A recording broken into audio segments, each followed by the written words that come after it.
Right, so I'm here at the major, and the chassis rails on the front here are, as you can see over there and here, the bolts are, some of the bolts are snapped, some of them just need replacing and cleaning out, so I'm going to be going around it, and I'll probably take the two rails off, but do it one by one and just clean the bolts out.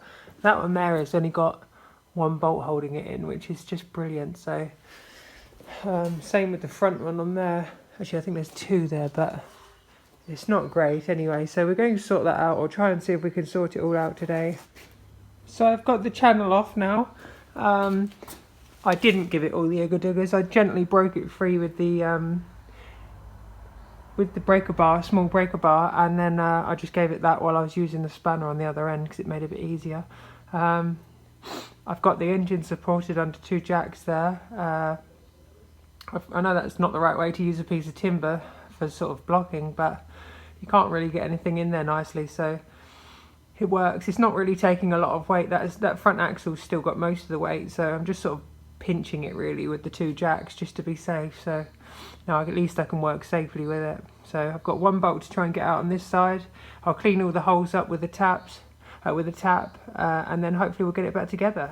So I've got a 1/2 inch UNC tap set here that I'm just going through. I'm going through with a number 2 tap to start with. I'm not starting a thread, so I don't need the one with the full lead in.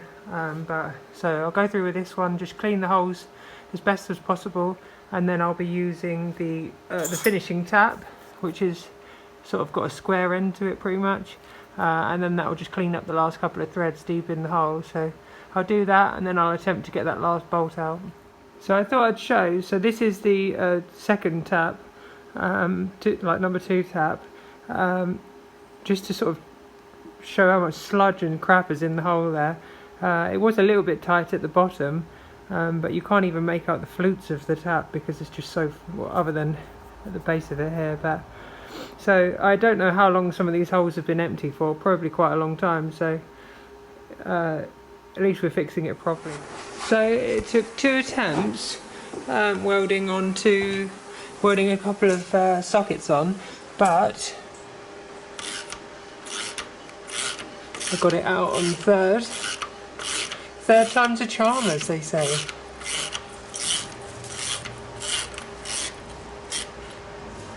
Look at that, brilliant.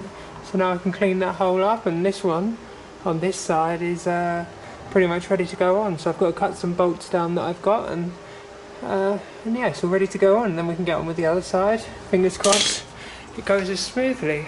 So I've cleaned up where all the pigeons have been in. There was all weld over there and some big blobs of snot on the end here, so at least now it can go in place and it's not going to hinder. I also cleaned up this block here as well because there's a load of snot over the back of that, so I cleaned that as best I could, just to try and enable it to have a flush mounting face, and it wasn't going to set away at all on one little bit of weld. So that's good, it's ready to go on now, and I'll cut some bolts down. So I've finally got this side back on.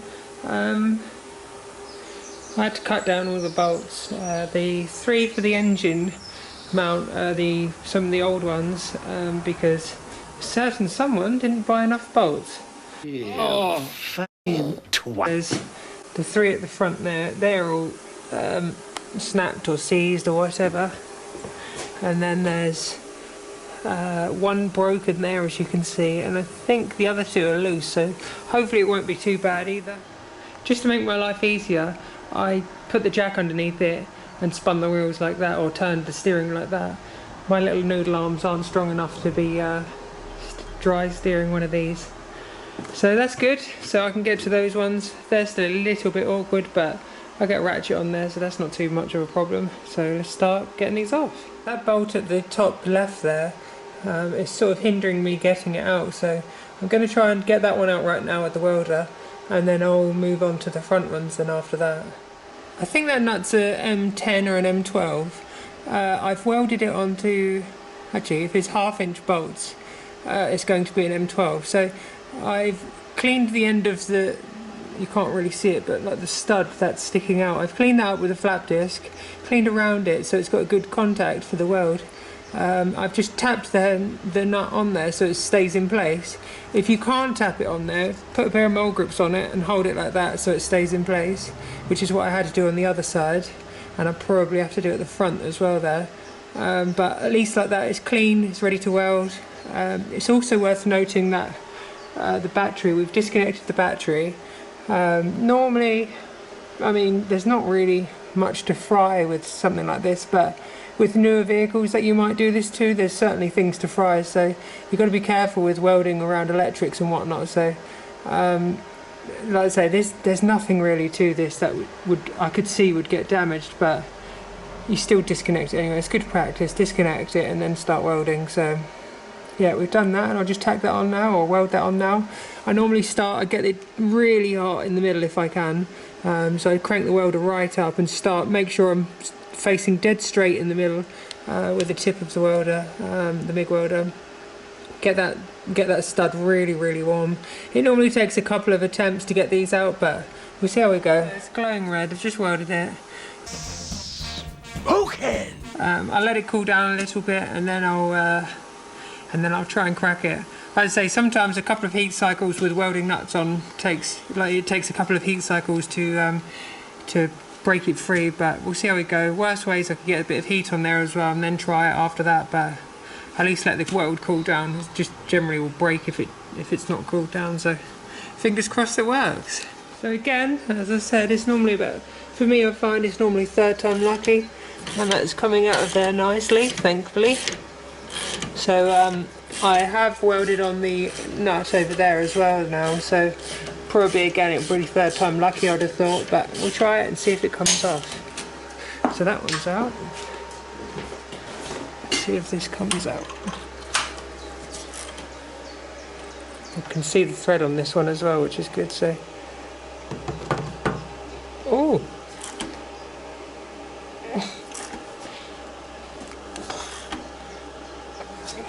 it's close to snapping, but it is coming. I'm going to carefully wind this out so I don't headbutt the air filter, because that would absolutely happen to me on video, which would be so awkward. I think this tractor has had a loader on it. Now, it has had a bit of abuse. Part of it, you can see there, the blocks cracked a little bit, or the gearbox housings cracked a little bit. It's not horrific. There is still some thread in there, so I could actually get a bolt in the bottom there, which is what I'm going to do. I'm going to sort that one out at the top as well, tap that out. Now this one, you can just about see, someone has had a go at that. Now, it's really frustrating, or I find it really frustrating when someone asks me to sort something out, sort of bolt out, and they say, oh, I've tried drilling it, and then you come to that and they've messed up the threads. They're definitely be into the threads a little bit there. I can see they're through the bolt, which is a positive, I guess. I imagine they've tried an easy out. Now, in my experience, I've never seen something stuck like what I've been getting out just now. I've never seen them come out with an easy out. So if you're not sure what you're doing, your best bet is to leave it for someone that does, because now that's made worse, and it's going to be harder to get out, because not only have they drilled it, they've drilled it crooked, and they would have probably damaged the threads as well a little bit. So what my plan is now is I'm going to very carefully try and weld the bottom half of that hole more to the center, like at the tip of my finger there, and I'm going to try and just weld it out a little bit. I'm going to get it hot, just try and get it out, because it's just a little bit of a stud stuck in there. I'd say there's probably about 15-20 mil of bolts stuck in there, and fingers crossed I can get to it. Obviously I don't want to weld to the thread, because that's not going to help anything. Being cast, it's not really going to cause, it's not going to stick too well anyway, so if it does go on there, it's not going to be horrific. But I'll try my best to tack it a little bit, get a little bit of a stub weld coming out, a bit of a blob, sort of essentially a bit of a pigeon coming out, pigeon poop, and then I'll try and put a nut on the end of it and then weld that to it again and try and get that out and see if we can do it. So this is the third time I've got this The third time I've welded a nut to this broken one which has been drilled. Now as I said, annoyingly, if you can't do it, don't do it, because where they've damaged the threads, I've got a little bit of a turn, but it gets to the threads and it bites a little bit, so I'm just going to work it backwards and forwards a little bit, and then hopefully I can start spinning it free, but we'll soon find out. It's good that we've at least got it turning, because it was really stuck initially, so that's good, but we'll just have to try and free it off of this broken bit of thread now, where whoever tried drilling it has just mangled it. But we'll see if we can get it free, and hopefully we can get it out. I've cleaned up the other 3 threads. The one with the broken bit on the block here, it's hard to see because where the light is, but that one there, I have, there's probably a good 15-20 mil of thread in that that's still okay, so right at the bottom, so I'll put a bolt in there as well still. If I can get this one out, or I should be able to get this one out hopefully, at least we've got like nearly all of the threads there okay, and then I can start cleaning up this side in a minute then. You can see they've drilled through it there. I mean the welds aren't pretty, just trying to get something in there to stick, trying to get it hot in the hole where it's not going to damage the thread at all. It's fairly awkward. Luckily it's quite a big bolt, so it's not too bad, but I mean just trying to tack it on where it's not hot enough that it damages the hole at all. So now that's good, I've got that out, I can clean the thread up, and then that's all of them out now, which is really nice. So I'll just clean those last 4 up over there, the last one over here, and then we can put it back together, cut some bolts and put it back together. For the purpose of the video, when I'm cutting down bolts, if there's enough thread, I put them sort of just like that in the vise. I measure from the base of there, I use a rule up to wherever I think it needs to be, and then I just use a grinder to cut it off. Or if I'm at home, I use my my Femi bandsaw, like bandsaw cut-off saw. Now then I come over to the bench grinder, and I just grind the end flat, just sort of about there roughly, as you can see. Now this has got this nice groove in it. I'm right-handed, so I find that kind of awkward on that side. So what I tend to do is use obviously with my right hand, I tend to turn it in there like that, which puts a nice little chamfer on the end of, hang on, can you see it? A nice little chamfer on the end, and they all go in straight away. I do all of them exactly the same, and they all work perfectly, which is really nice and really easy. Right, so I got the bolt with the hole through it out, which finished all that off. I put lock washers on everything. I got the front ones out as well now.